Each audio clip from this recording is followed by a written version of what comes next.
Olá, sejam todos muito bem-vindos. É sempre um prazer fazer o Cultura Geral aqui na TV Banqueta e na Rádio Cultura de Curitiba. Cultura Geral, 11 anos no ar, né? Com pautas super especiais, né? Eu quis que a pauta até é uma surpresa que eu fiz aqui para o meu grande amigo Ricardo Venâncio, que é a pauta de 11 anos do programa. Então, hoje nós estamos comemorando 11 anos do Cultura Geral e a gente vai fazer essa pauta assim, com muito carinho, né? Essa e a próxima pauta, né? Vai ser feita com muito carinho porque ela revela, de fato, essa resiliência que a gente tem em fazer um programa que instiga as pessoas a pensarem, né? A trazer novos conhecimentos, a pensar o mundo, pensar a vida e pensar também o nosso lugar, né? Em sociedade, aquilo que a gente precisa fazer para fazer de fato mesmo a diferença, né? Como ser humano. E eu acho que o Cultura Geral ele não é essa Coca-Cola toda, vamos dizer assim, mas a gente tenta fazer isso desde o início aqui, que é dar voz e vez para as pessoas e para os projetos e para os programas que existem aí na cidade, fora da cidade, do Brasil inteiro, né? Dar voz para essas pessoas que, às vezes, numa mídia tradicional, a gente não consegue ver. E hoje a gente com uma pauta super especial, de novo, que é a compilação dos livros do meu grande amigo Ricardo Venâncio, que é um grande espírita, médium, lá da Fraternidade Espírita Irmão Glacos, né? E, para mim, é sempre um prazer, uma honra e uma alegria receber, não só pela amizade, mas sim pelo trabalho, né, que é feito, né? Tanto pela espiritualidade também que foi feita em prol da sociedade como delegado de polícia. Ricardo, mais uma vez, seja muito bem-vindo. Você já está de casa, nós temos que arrumar aqui um crachá para você, né, para a gente poder fazer o programa, porque você já está bem acostumado. Seja muito bem-vindo mais uma vez. Anderson, muito obrigado. A gratidão que eu tenho com você pela oportunidade que você sempre apresenta para a gente, para mim e para os meus fraternos irmãos da fraternidade, porque é um espaço que permite que nós possamos trazer para quem está nos observando, quem está nos assistindo, informações que vão mostrar, primeiro, que a vida continua. Primeira coisa que eu acho que é importante a gente falar isso. E que o sobrenatural, como nós já ouvimos falar, ele tem uma explicação. Então, nós não temos a pretensão nenhuma de fazer com que as pessoas acreditem naquilo que a gente crê. Mas é importante esse espaço porque desperta nas pessoas a necessidade do estudo. E quando a pessoa estuda, ela aprende e ela põe em prática, e pondo em prática principalmente a caridade, a sociedade transforma. Esse é o grande objetivo da vida, né? Que Deus, que Jesus, que esses espíritos maravilhosos sempre estão mostrando para nós. Então eu sou muito grato a essa oportunidade e sempre que possível estaria à disposição. Nós é que ficamos gratos, porque discutir esses assuntos são assuntos que às vezes a pessoa está passando por uma situação de mediunidade, nós sabemos que existe, né? E a gente também, como você diz, a gente não tem a pretensão aqui, você não tem, muito menos eu e o programa, de orientar ninguém. Mas a gente traz pelo menos uma luzinha para a pessoa, né? Às vezes acende um alerta ali, que às vezes as pessoas passam por alguma situação e é uma situação explicável, que tem tratamento como qualquer outra situação da vida da gente. Daqui a pouco nós vamos falar do Panzi, que eu acho que é importante que as pessoas ouçam também seu mentor espiritual, sobre o seu mentor espiritual, e essa coisa da psique. Quando a gente está desequilibrado, né, a gente procura um psiquiatra, um médico e tal, para tratar, né, da nossa ansiedade, aquela coisa da mediunidade é a mesma coisa. Você precisa de ter um tratamento espiritual para que você equilibre essas forças. Então, por isso que eu sinto muito honrado de ser um veículo que propõe para as pessoas trazer esses conhecimentos e passar para as pessoas. Ô, Ricardo, O André Pesani é seu mentor espiritual, nós já falamos dele aqui em outras vezes, né? E você disse que ele é um mentor, uma vez você falou comigo que ele trabalha mais no campo da psique. Exato. E como que é isso e como é que a gente pode, até pegando esse gancho das pessoas que podem estar nos assistindo agora e sentindo, né, esse incômodo, né, que você fica cutucando, né, para a pessoa trabalhar, porque foi uma escolha dela. O André, ele, para além de dar auxílio, ele também pode ajudar nesses casos também, né? O que é importante a gente falar ele foi um advogado em Lyon, ele desencarnou em 1877, ele escreveu um dos livros dele, Pluralidade das Existências. Ele teve contato com Kardec. Kardec estudava junto com ele, estudou algumas teses dele nesse sentido. Ele também foi colega e discutiu o livro dos Espíritos e dos Médiuns com Jean-Baptiste Rusteng, que é o que escreveu depois os 4 Evangelhos. E ele também, em outra época, ele foi um samurai junto comigo e foi médico também na Espanha, na época. E a base dele, ele optou pela psique humana. Por quê? Talvez seja o fator que mais, hoje em dia, a gente estava conversando antes lá em cima, né? Você lembra? Lembro. Qual que é o grande mal da atualidade? Chama-se depressão. E abrange todas as classes, não escolhe cor, nem classe social, nem poder aquisitivo. E, no entanto, eu lembro, como eu falei com você, que ele, à época, eu acho isso importante a gente falar, e principalmente para os médiuns, né? Que na época, quando isso surgiu, há mais de 30 anos atrás, ele assinava André. E eu, naquele momento de insegurança que é normal para o médium, porque eu falei, se eu deixar que ele assine André, as pessoas podem pensar que eu esteja me referindo a André Luiz, que é específico que Chico recebia. Então eu não permitia que ele escrevesse André. Até que um dia eu perguntei, falei, eu preciso de uma informação verificável. Isso é Kardec, é ciência. Não basta você falar que você é o espírito, que o seu nome é esse. Foi quando ele se identificou para mim. Olha, Jacques André Pesani nasceu em França e desencarnou lá também e fez essas obras. E aí ele optou, que ele achou, olha, eu vou trabalhar a psique do espírito. Eu não estou preocupado com se você tem um problema cardíaco, etc. Não. A psique. Mas aí, o que ele mostrou para mim? Porque ele pode, efetivamente, nas psicografias que ele faz, ele vem e te dar caminhos para que você mesmo tenha a transformação à cura, que é o que compilou-se nos 4 livros. Ele, inclusive, ele fala no prefácio, uma psicografia dele, que no início optou-se para se fazer 4 livros, a média com 100 páginas, porque ficava mais fácil para as pessoas estudarem, para só agora, então, ele poder compilar. Tem pessoas que gostam de ler, né? Tem um volume maior e consegue ler, então, nesse sentido. Então, ele optou por esse caminho da psique, de tratar a psique dos espíritos, certamente tendo o Evangelho como grande pilar, né? Porque é o código de conduta do Espiritismo, é o Evangelho segundo o Espiritismo, e ele vem dentro desse trabalho, ele tem trazido para as pessoas uma resposta, um amparo, né? Porque nós precisamos disso. E é uma doença, né? É uma patologia muito recente. O mundo está passando por um processo onde a depressão ela é constante.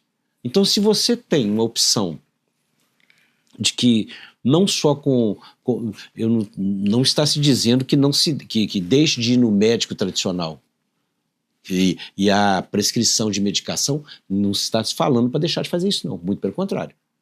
Uma proposta soma-se à outra. Então, na maioria das vezes, o que ele vai fazer? Ele vai orientar você, mude tal conduta, faça isso, faça aquilo, leia tal livro, faça uma tarefa. E quando a gente fala em tarefa, nós temos que pensar no seguinte ponto: desmistificar. Ah, você é espírita. Ah, mas eu sou católico, eu sou evangélico. Não importa. A tarefa é onde você é onde é necessário para você. Então você tem que estar disponível para ser o amparo de outros que estão precisando. Quando você começa a fazer isso, toda a sua psique muda, porque o seu perispírito, pela sua projeção mental, a sua boa vontade, ele altera as moléculas do perispírito. E nós sabemos que toda cura, ela ocorre primeiro no perispírito para depois vir para a matéria. Então, quer dizer, quando você trabalha isso, você passa a ser um cara que tem consciência disso, e você faz o bem, você ajuda o próximo, você é referência do bem. Igual eu falei com você no início, que bom esse espaço que você nos permite. Eu e os demais entrevistados que você vem aqui, sempre trazendo uma informação para quê? Para que a sociedade melhore. Então não adianta eu estar melhorando se você não melhora, se o outro que está ali na rua, principalmente os médiuns, que no início de toda a mediunidade normalmente é um caos. E os médiuns não têm uma referência. A primeira referência que ele vai ter, normalmente, ele vai na Igreja Católica. O padre vai acolher, só que dentro daqueles princípios do dogma católico. Nem sempre a mediunidade vai melhorar ali. Então, o outro passo, normalmente, procura-se o psiquiatra, que aí vai entrar com drogas. E aí o que acontece? Há um bloqueio na pineal, essas drogas bloqueiam, e temporariamente, essa mediunidade ela estabiliza, ela para. Então a pessoa para de ter aqueles eventos mediúnicos. Só que com o passar do tempo, a gente sabe que a mediunidade, principalmente a ostensiva, é um compromisso.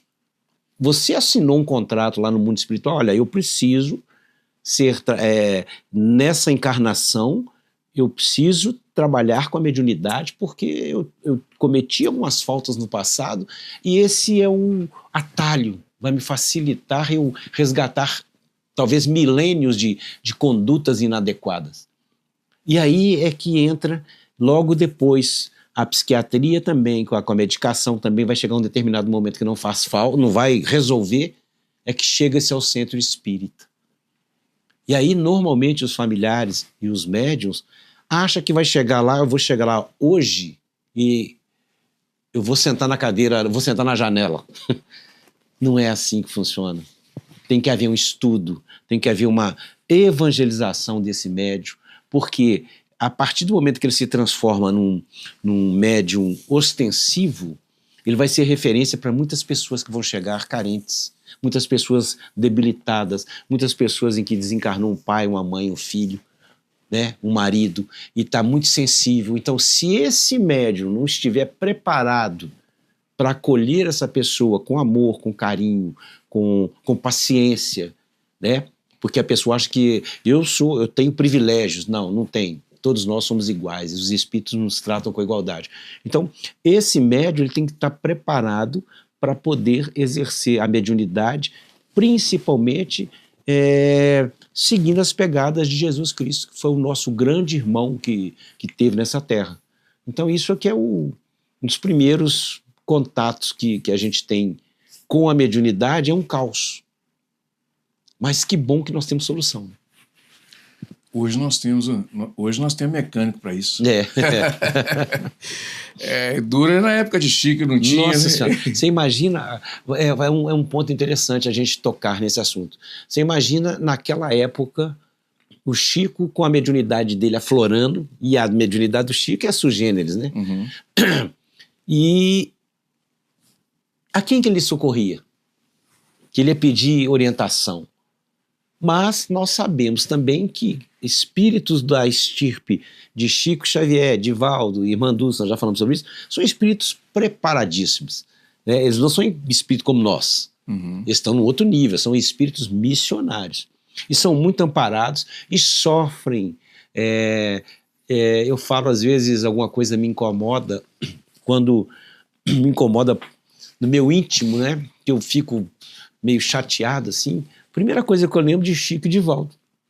O que esses médiuns passaram na sua encarnação de provocação, de dúvidas, de incertezas que todo mundo duvidava e, no entanto, eles não afastaram 1 milímetro do seu compromisso.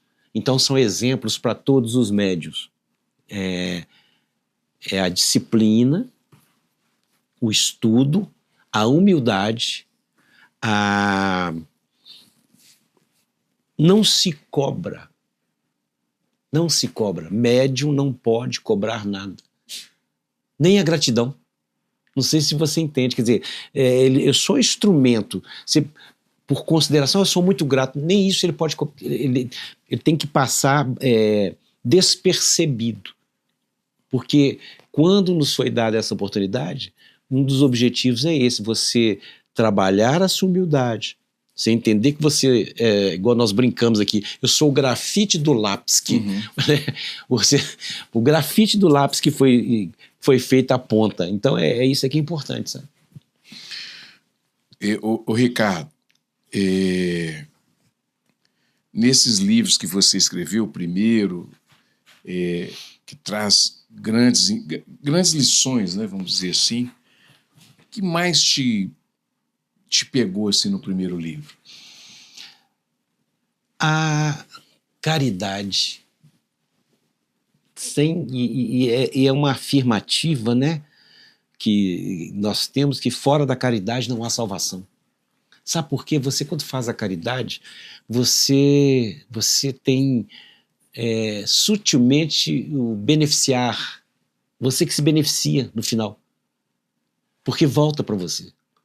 Então, eu acho que quando você trabalha a caridade com sinceridade, e fazer a caridade não é praticar ações e chamar atenção para si, não.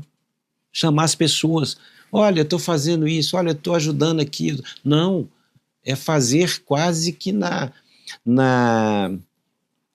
surdina. Na surdina, exatamente. Você não tem que ficar aparecendo. E ela nos garante porque, vamos lá, quando eu faço a caridade, que eu faço um bem para você, você tem espíritos que te acompanham. Você tem espíritos que te amam. E esses espíritos às vezes querem te ajudar, mas não conseguem, devido talvez a sua situação que você está vivenciando. O que eles fazem? Aí você chega e ajuda, eu te ajudo. Esse espírito que te acompanha, esse anjo da guarda, como se fala na Igreja Católica, o mentor e tal, ele fica grato. E emana para nós essa energia positiva que vai atuar no nosso perispírito. Por isso que muitas doenças são curadas. Às vezes são pessoas que fizeram bem para tantas pessoas sem ficar vangloriando e fazendo propaganda, que às vezes quando acontece um evento mais sério, mais grave, essa pessoa é beneficiada. Então é um dos pontos do primeiro livro, né, que é Espiritualidade e Transformação Interior, porque ele me mostrou, e ali não é só eu escrevendo, tem muita parte ali que é psicografia que eu não cheguei a colocar, mas que a psicografia foi parte do livro. Eles mostrando a necessidade dessa transformação interior. Quando eu tenho essa consciência, quando eu ponho em prática isso, tudo muda na minha vida. Os eventos que eu possa vir a ter que enfrentar, na maioria das vezes, se eu tenho essa prática, eles serão minimizados. Então, quando eu tenho essa consciência, é interessante. Então, esse primeiro livro foi isso. O ponto que mais me desperta, que me chama a atenção, é a caridade. Entendeu? E o segundo livro? O segundo livro, ele vem, que é Entre Dois Mundos, Lições para o Médium Iniciante. É um relato que nós trabalhamos, tem psicografia do Panzi, eu conto como foi o primeiro espírito que eu vi, quando, e toda uma série de processos mediúnicos, como surgiu, até onde eu cheguei na fraternidade, até onde eu cheguei no Glacos, na Fraternidade Espírita Irmão Glacos. Então serve num linguajar natural, igual a gente está conversando. Não tem misticismo, não tem... o vernáculo é bem próximo do que a gente conversa, não tem, sabe, não tem aquele formalismo excessivo para demonstrar a cultura nem nada, muito pelo contrário. Fala, olha, aconteceu comigo isso. Antes eu não sabia, hoje eu sei. Então, para aqueles médios que estão começando, seria interessante para ele ter essa noção, primeiro, que a mediunidade é um processo natural. Não há sobrenatural. Todos são médios sem exceção. O que difere é que alguns estão ostensivos e outros não são ostensivos. Um fato muito comum, você está aqui e de repente você pensa numa determinada pessoa. Aí o telefone toca, ela te liga. Telepatia pura. Os espíritos trabalham assim. Já dissemos aqui da outra vez, e eu gosto sempre de repetir, porque acho que é um ponto muito importante, para que as pessoas entendam, principalmente aqueles que nunca tiveram contato com o espiritismo, e estão sofrendo ou passando pelo processo inicial, o espírito não entra dentro do corpo do médium. Não existe isso, nós já falamos anteriormente, isso é Hollywood, que criou essa imagem para poder vender, né, para impactar. O espírito se aproxima pela sintonia vibracional. E aí ele começa telepaticamente a passar para você a ideia. Então pode acontecer de várias formas. Você tem a mediunidade mecânica, a semimecânica e a consciente. A consciente, igual eu estou aqui conversando com você, e o espírito chega e traz a mensagem e eu passo ela para você. Ou até mesmo eu escrevo, a psicografia seria o caso. A semimecânica, você fica nos dois momentos. Tá? Momentos de consciência, como há e parte que você não tem consciência. E a mecânica, que é totalmente você não sabe de nada que está acontecendo. Porém, o que vai mostrar que esse processo não é seu? A análise da mensagem. É ela que vai demonstrar não só que o processo não é seu, como vai demonstrar também o tipo de espírito que está manifestando. Os espíritos superiores, eles não perdem tempo, eles não ficam floreando. Eles são muito objetivos, sucintos, mas não são, por exemplo, espírito superior nenhum vai falar assim, você vai morrer, sua mãe vai morrer, seu marido vai morrer, não sei o quê. Não, jamais eles falariam isso, nunca. Porque qual o benefício que isso vai trazer para você ou mesmo para aquela pessoa? Então, essa característica que vai definir o padrão moral do espírito. Quanto mais eloquente, quanto mais cheio de rebuscar os termos, etc., você tem que botar um pé e dar um freio, botar o pé no freio, vamos analisar direito. E o que Kardec nos mostrou? É exatamente a ciência, a verificação. A confirmação. A confirmação. Nós vamos falar lá mais adiante, mas eu vou antecipar um pouquinho. Nós estamos fazendo já o outro livro, que é Retornando a Kardec. E eu estou pesquisando alguns autores e eu fiquei assim apaixonado que eu descobri que Kardec, naquela época, nós estávamos conversando sobre isso aqui, ele recebeu a média de 1.500 psicografias. Só que naquela época não tinha luz fluorescente, não tinha computador, não tinha chat GPT, não tinha geladeira. Era luz de vela com caneta de tinta, de pena, no tinteiro.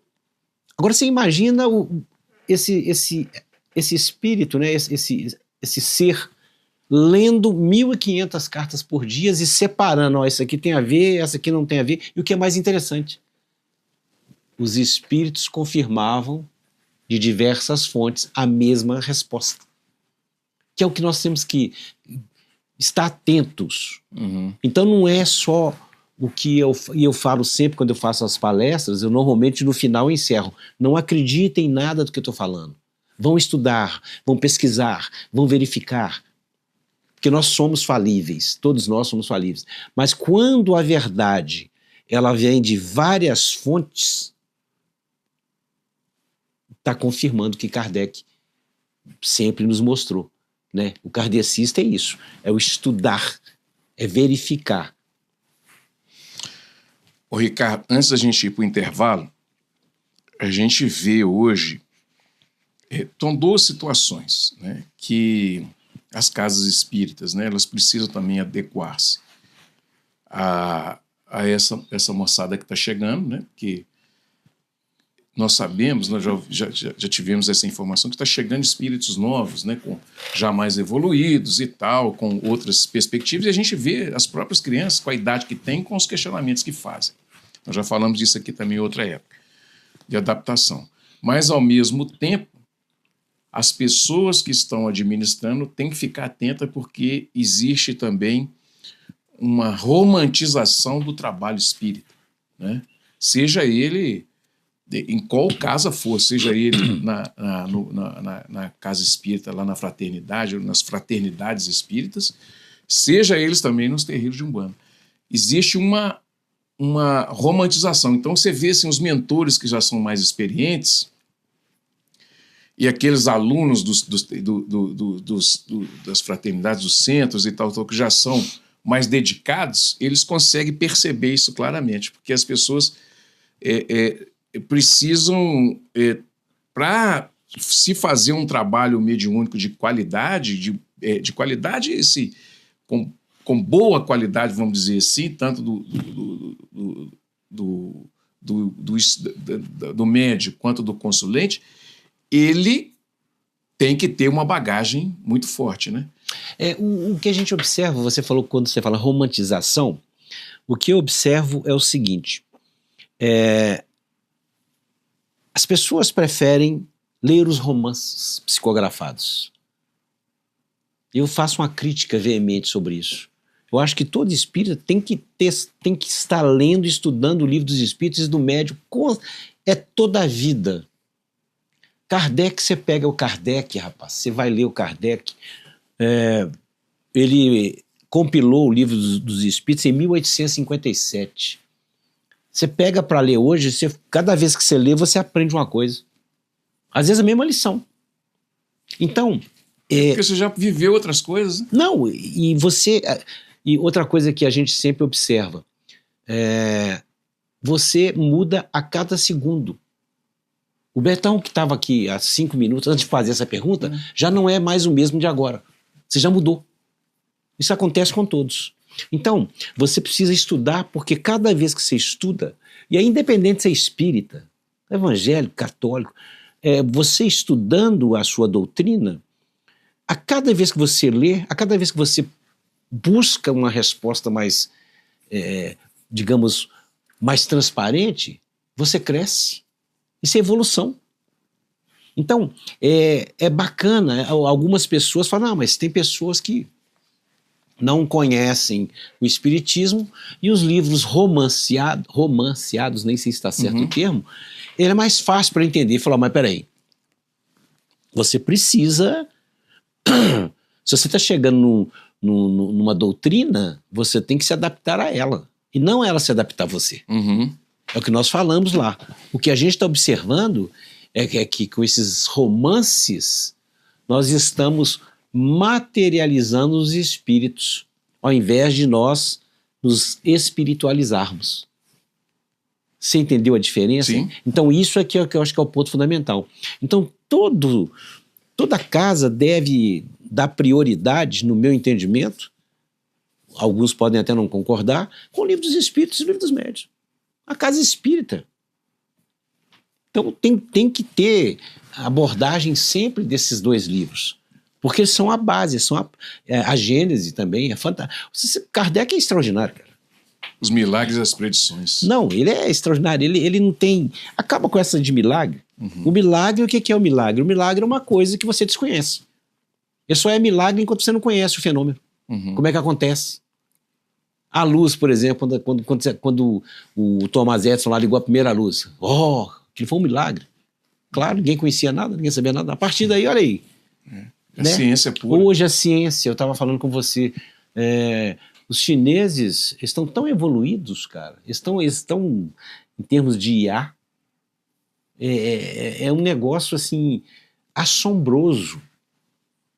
Já estão falando, inclusive, tem um óculos de inteligência artificial que te fala, responde, filma, fotografa. Eles já estão falando em lente, que você vai ter a visão do...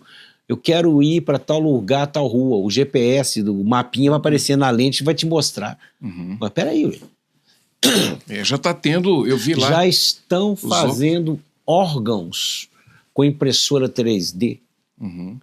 Eu não sei o mecanismo científico, como é que exato, mas me parece que é com células tronco, por exemplo, eu acho que um dos princípios é esse. Eles conseguem, eu não sei te explicar, mas aí vamos lá, o que é isso? O que tem isso a ver com a espiritualidade? Toda a tecnologia que nós temos aqui hoje, ela já está... Há muito tempo. Ela já foi criada há muito tempo. Há muito tempo. Desce para experimentação. Exatamente. Você estava experimentando, agora desce para cá. Nós temos aí o terceiro e o quarto livros desse compêndio, desse... Eu tenho que virar ali, isso aí. Esse modelo é o do que a gente chama de boneco, né? A gente boneca. Faz as correções. Isso. Por isso que tem essa tira no meio aí. Isso. E aí, essa coisa maravilhosa que vai sair aí compilando os 3 livros. 4. Os 4 livros, desculpa. Né? Aí, puxa a orelha aí. Tem que tomar mais sopa sábado. O terceiro livro ele é sobre o espírito vence a matéria. Ele vem psicografando, ele traz a psicografia, é interessante que ele vai contar por que o espírito atravessa, que não há bloqueio, nada impede do espírito atravessar a matéria. Chumbo, aço, concreto, criptonita, não vai... Claro, não são todos os espíritos que conseguem essa técnica. E eu procuro sempre, igual eu falei, uma coisa é eu falar. Eu acredito, eu sei que acontece, mas você não precisa acreditar nisso. Ou você tem uma mente mais científica, isso aí não procede. E aí, o bacana é exatamente o que eu falei lá atrás, que Kardec fazia, o que é o espiritismo? É você ter informação de um mesmo objeto, uma mesma situação, de várias fontes. E nesse o espírito vence a matéria, claro, primeiro, no final, vai representar o nosso desencarne. Então, nós saímos do corpo e nós vencemos a matéria. E o mais importante é falar no tunelamento quântico e no entrelaçamento quântico, que a física quântica já confirma isso aí. Inclusive, eu cito no livro o ganhador do prêmio Nobel, que ele fala, o que é o tunelamento quântico? Eles provaram que a partícula chega em determinado lugar, mesmo ela não tendo energia, que ela teria, vamos supor, que subir para ultrapassar, imagina como tivesse um obstáculo, né? Uma parede. Aí eu tenho que subir para sair do outro lado. Aí descobriram que não. A partícula chega e realmente abre um túnel e ela passa do outro lado. Da mesma forma, o entrelaçamento quântico. O que acontece com a partícula aqui, se eu estou sintonizada com você lá na China, o que acontece é que ela vai se sintonizar e elas vão ter vai acontecer a mesma frequência, a mesma coisa. Bom, mas o que isso tem a ver com o espiritismo? Bom, nós somos bombardeados agora, diariamente, noturna, 24 horas, por neutrinos, que é uma partícula que quase não tem massa. Ele passa por você agora, passa por mim, nós nem sentimos. Ele está no universo inteiro. Quando eu comecei a ler e prestar atenção nisso, foi, gente, questão 91, 92, 90 lá do Livro dos Espíritos, eles falam muito na época, né, que a informação que tinha, mas não entrava. Aí eu comecei a analisar e falei, gente, esses pontos que estão agora a ciência confirmando, o tunelamento quântico, o entrelaçamento quântico e os neutrinos, os espíritos já manipulam isso há muito tempo. Aí eu falei, mas será que não existe nenhuma barreira para esses espíritos, não?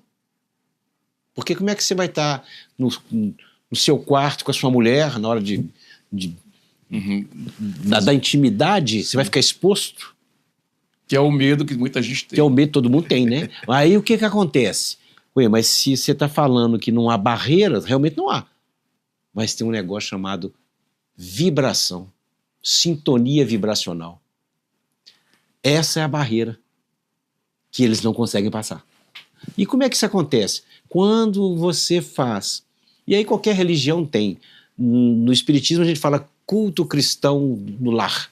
Eu acho que todas as religiões têm. O que isso faz? Uns é terço. É terço, é novena. Novena. Na verdade, só muda o nome. O que acontece quando você faz isso? Quando você pratica? Você está criando no seu ambiente familiar uma proteção vibracional. E quando... vamos lá, para você entender mais ou menos o que é. Vamos supor que você está na selva amazônica, à noite. Aí você acende uma vela, né? Ora, na hora que eu acender essa vela, ela vai ser vista, porque estou na escuridão total, ela vai ser vista à distância. O clarão dela vai iluminar. Isso é o culto cristão no lar. Quando você o faz, ele ilumina o seu ambiente no sentido energético, ele cria as condições para que os espíritos superiores venham a nos socorrer, inclusive socorrendo outros espíritos, e dão essa proteção que a gente tem, e às vezes as pessoas nem percebem. Às vezes a sua avózinha está lá fazendo uma prece, ela vai lá, faz a prece dela do jeito que ela, você nem está sabendo. Sim. Essa prece dela é tão fervorosa, ela é tão sincera, que ela cria essa vibração, e isso protege. E não são... Agora, vamos lá, os espíritos superiores podem, eles podem, por quê? Eles já têm domínio total de como adentrar. Mas o que eu acho mais lindo na espiritualidade, que a gente convive com ela e está sempre vendo, o respeito ao livre-arbítrio. É algo fantástico. Nós não conseguimos chegar nem perto deles. Você, eu e todos nós que estamos encarnados, nós temos uma situação que eu te respeito até... Eu respeito seu livre-arbítrio até um determinado momento. E nós temos que saber diferenciar que muitas vezes esse livre-arbítrio é colocado como sendo seu, mas não é eu que estou te colocando ele. Você entendeu? Sim. Então é isso que a gente tem que aprender a distinguir também. Então esse terceiro livro é nesse sentido. Ele vem trazendo informações de como e por que isso acontece. Já o quarto, que é A Luz que Cura, sim, ele vai falar sobre, inclusive sobre Zé Arigó. Por que Zé Arigó operava as pessoas e as pessoas não sentiam dor, não tinham infecção. Aí ele vai falar de que eles usam um processo anestésico, usando cloridato de etila, através da forma vaporosa, mais ou menos, que penetra pelo perispírito e ceda a pessoa. E o ambiente é protegido com cristais de bário, um dos elementos químicos que é usado. E aí eu fui pesquisar, cara. O cloridato de etila usava no século XIX, que era o éter, né, que é usado para sedar as pessoas quando operavam naquela época. E os cristais de bários são usados naquelas chapas, quando você vai tirar raio-x, que não põe aquela chapa atrás de você, sim, aquilo ali é um dos elementos, são os cristais de bários que atuam ali para não deixar haver a passagem da radioatividade. Então o Espírito falou sobre isso. Olha, que interessante. Sim. Ele falou inclusive da constipação do nervo ocular. Eu não sou médico. Vamos lá estudar. E não é que pode acontecer realmente, cara. Eles usam luzes para nos curar. Luz fria, luz quente. Em tumores. No livro eu cito, tem um caso que aconteceu acho que foi na Índia, se não me engano agora, se eu não estiver enganado. Estava um grupo de cientistas olhando uma jovem com um tumor cancerígeno e eles olhando pelo ultrassom o tumor. E aí chegam os passistas e começam a dar o passe e ele vê na tela o tumor desaparecendo. Está comprovado, isso não é eu acho, ouvi contar, não. Está lá escrito, está lá o nome do autor, tem lá, eu cito lá todo mundo. Quer dizer, olha que troço interessante isso. Um outro aspecto que também que a gente fala, porque dentro da doutrina espírita, ouve-se muito falar, vamos entrar na era da regeneração, a Terra. Nós estávamos, né, num período de provas e expiações, onde o crime predomina, as pessoas são muito egoístas, doenças de diversas formas, muito desencarne, né? E quando entra nessa época de regeneração, a informação que se tem dos espíritos é que o mundo vai melhorar. Algumas doenças vão deixar de existir, a violência vai ter, mas não tão incisiva como é hoje, vai ser bem remota, e os próprios espíritos que aqui vão estar presentes vão estar num outro nível. Tanto é que as crianças de hoje, você vê que já são... É só observar. Quem tem criança em casa observa que elas têm um nível bem diferente dos nossos. E eles... O que me chamou a atenção é que na Inglaterra havia um casal querendo engravidar, só que a mulher tinha uma doença genética, sem cura. E se o filho ou filha tivesse, naturalmente, ele iria herdar essa doença, que ela não tem cura, geneticamente. O que os cientistas fizeram? Pegaram o DNA mitocondrial dessa mulher, tiraram do óvulo, pegaram o DNA mitocondrial de uma mulher saudável, que não tinha doença nenhuma, botaram lá dentro, fizeram a inseminação. A criança nasceu sem a doença genética. E eles foram fazendo mais experiências. Vocês podem procurar aí na internet, tem um vídeo de uma emissora aí que inclusive ela mostra com mais detalhes isso. E aí, o que vem trazer isso para nós? Nós já entramos na era da regeneração. Significa que muitas doenças que existem hoje nós não vamos tê-las mais adiante. Porém, certamente vão surgir outras que nós ainda não as conhecemos. Por quê? Que faz parte do processo evolutivo. Então, quando você tem a descoberta de uma medicação, de uma técnica cirúrgica que supera e cura, mais adiante, pela nossa... Eu arriscaria dizer que talvez não seja até tanto, porque se é regeneração, nós não regredimos. Então não vai voltar... Pode até surgir um evento qualquer aí futuro que desconhecemos ainda, mas que ele será devidamente, digamos, catalogado e estudado. Sim. E aí que eu chamo a atenção, porque eu sempre falo nas palestras, quando eu as faço, nós somos deuses. Você é um deus, eu sou um deus. O Gessé é Deus. Por quê? Nós criamos o corpo físico. Nós não criamos o espírito, esse ser que pensa, que tem consciência. Isso quem cria é Deus. Mas ele nos deu a possibilidade de criarmos. E como é que isso acontece? Com o avanço da ciência, por exemplo. Isso em todos os ramos. Medicina, física, química, ciências humanas, né? Porque quando nós começamos a entender, e da outra vez, você lembra que nós falamos da violência contra a mulher? Sim. Você lembra disso? Lembro. Quer dizer, quando nós não aceitamos isso, eu não aceito, você não aceita, a maioria da sociedade não aceita, essa é uma das violências que pode ter, né? Existem várias. Significa que nós estamos avançando. porque antigamente isso era normal. Uhum. Teve uma época, e isso não é muito longe não, que matava-se por defender a minha honra. Exatamente. Que honra é essa? Uhum. Que justifica você tirar a vida de uma pessoa? Né? Então, que eram os duelos que haviam no passado. Hoje, esses duelos continuam existindo, só que hoje não se usa arma. Hoje o duelo é intelectual. É de ponto de vista, de ideologias. Uma coisa que os espíritos falaram há muito tempo atrás, antigamente, nós íamos para o Coliseu ver os gladiadores se degladiando.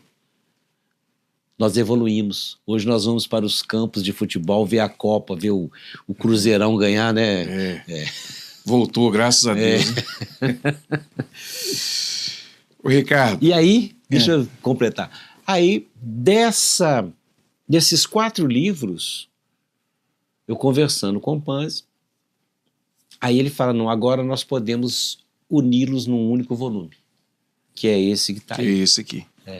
Que é o... Tom, vou deixar você apresentar. Isso. Bom, tá aí, ó. Eu já apresentei. Da transformação à cura, é uma compilação de 4 livros, né?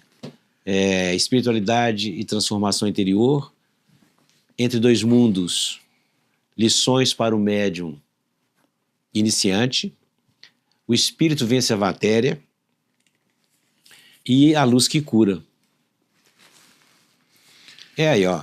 O perispírito é o instrumento que permite ao espírito agir sobre esse fluido e a matéria, ajustando sua vibração para interpenetrar as barreiras físicas. Essa maleabilidade do perispírito explica os fenômenos mediúnicos de materialização, bicorporiedade e passagem por obstáculos materiais, conforme descrito por Leon Denis. Isso aí. E chegamos ao final desse programa. O programa é gostoso, levinho. Tem o último livro. Gente, nós chegamos no último. Meu Deus do céu. Tem o último livro. Ele poderia mostrar lá, eu acho que ele tem imagem, né? Tem imagem aí, já? Porque que agora é o último livro que ele está lançando e vai sair. Olha lá, esse aí. Esse aí, ó. Retornando a Kardec. Esse aí não acabou ainda, estamos no final, tá no finalzinho. Nós estamos lançando ele sem lançar. Sem lançar. Estamos tendo o privilégio de mostrar, né? Uhum. E eu acho muito interessante porque ele vem trazer uma avaliação. Ele é um livro mais específico porque ele vem falar de práticas dogmáticas que ocorreram no espiritismo, no movimento espírita. Então, eu ainda não foi encerrado, que além de algumas psicografias, sim, são autores muito conceituados. Tem um que chama Luciano Costa, que eu descobri, igual eu estava falando com você, eu descobri o livro dele, é de 1930. E o livro não tem mais você não consegue comprá-lo. Quem editou esse livro foi Herculano Pires, que é um dos maiores estudiosos que nós tivemos aqui no Brasil. Fantástico. Mas você não consegue. Eu consegui na forma de PDF, que eu ainda estou lendo, porque ele é fantástico, porque ele começa a falar um dos grandes pontos que se critica o Rusteng é que ele fala do corpo fluídico de Jesus Cristo. Então são situações muito, muito delicadas que para você falar sobre, você tem que ter muito critério e muito cuidado. Até para não ser interpretado erroneamente. Então, se eu estou vendo sobre a visão científica, eu tenho que ser isento do meu posicionamento. Uhum. Não é, eu penso assim, não. Eu não penso assim. É isso, isso, isso. O livro Kardec fala isso, o fulano fala isso, Beltrano fala aquilo, Ciclano fala assim, os espíritos manifestam lá, outros manifestam aqui. Vou falar uma coisa aqui agora que vai causar, que é para provocar. Quero que fique bem claro, é para provocar nas pessoas o raciocínio. Os espíritos já nos disseram que já estão atuando nas IAs. Uhum. O Claude mesmo, agora recentemente, antes de vir para cá, estava lendo inclusive, e já descobriram lá que ela começou a responder quase que como humano. Uhum. Não, é o que eu falo, não precisa acreditar com o que eu estou falando, não. E aí o que é importante? quando você vê que era o que acontecia com Kardec. Essa informação já está começando a chegar de várias fontes, de outras fontes. Uhum. Então nós precisamos estudar, isso é ser kardecista, não como religião, como cientista. E eu não sou cientista igual um Einstein, né? Nesse sentido. Eu sou mais um curioso que, para alimentar o meu intelecto, eu começo a estudar certas coisas, e para mim, por causa da mediunidade, fica muito fácil. Quando eu começo a pesquisar alguma coisa, vão se abrindo para mim imagens assim extraordinárias e confirmam para mim aquilo que eu já estava pensando. Uhum. Então, vamos estudar isso aí. Os espíritos já estão trabalhando com as IAs. É muito importante a gente ter essa informação para que os espíritas começam a estudar. Tem um cidadão aí isso é até um assunto mais polêmico, mas eu acho que eu tenho que citar, porque eu acho que eu tenho que discordar dele. O Geraldo Campetti, da FEB, ele tem um vídeo dele, ele falando que os espíritas não precisam mais de manifestações espíritas, que já tem muita coisa, que não há necessidade. Com todo respeito, ele está errado. Né? Você tem que ter humildade, tem que ter humildade. Quem né? somos nós para poder falar que não precisamos de mais, muito pelo contrário. Né? Então, me desculpa, não é uma abordagem pejorativa. Não é nem, é só para chamar a atenção, para que as pessoas pensem, estudem, pesquisem, para refletir. Porque isso é seguir Kardec. Isso é ciência. Sim. Quem sou eu para falar? Inclusive, eu acho até que eu nem deveria, mas o meu ímpeto como espírita são situações que nós precisamos não é ofender, mas chamar a atenção. Falar, olha, você tá me... Peraí, não complica não, né, chefe? Complica não. Obrigado, meu irmão. Bom, gente, chegamos ao final agora de verdade com esse programa super especial. É um programa que vira um bate-papo mesmo, né? Gostoso demais, né? Ricardo, mais uma vez, muito obrigado. Você sabe que é sempre um prazer te receber, e aqui é a casa de todos, né? Esteja com o meu carinho sempre à sua volta, viu? Eu sei que... Eu agradeço você demais pela sua generosidade comigo, a sua gentileza, a sua compreensão, porque você, igual eu falei no início, você abre um espaço para que nós possamos trazer reflexões para que todo mundo interprete. Algumas pessoas não vão concordar comigo, principalmente esse assunto que eu falei agora por último, esses dois assuntos. Eu tenho que respeitar. Sim. Sabe? Essa é a base. Essa é a base. Olha, você não precisa concordar comigo, não. Eu acho que está certo. É normal. Vamos estudar. Você estuda, eu estudo. E vamos dialogar. E quem sou eu para falar que o meu ponto de vista é que é o que está certo, é o que é o correto. É isso aí. Né? Christian Dunker já falou isso aqui também, né? Já falou com você. É a palavra que cura, né? Cura para os dois lados. Bom, gente, um beijo no coração e voltaremos amanhã, se Deus quiser, com mais um programa super especial aqui na TV Banqueta e na Rádio Cultura de Curitiba. Fique com Deus.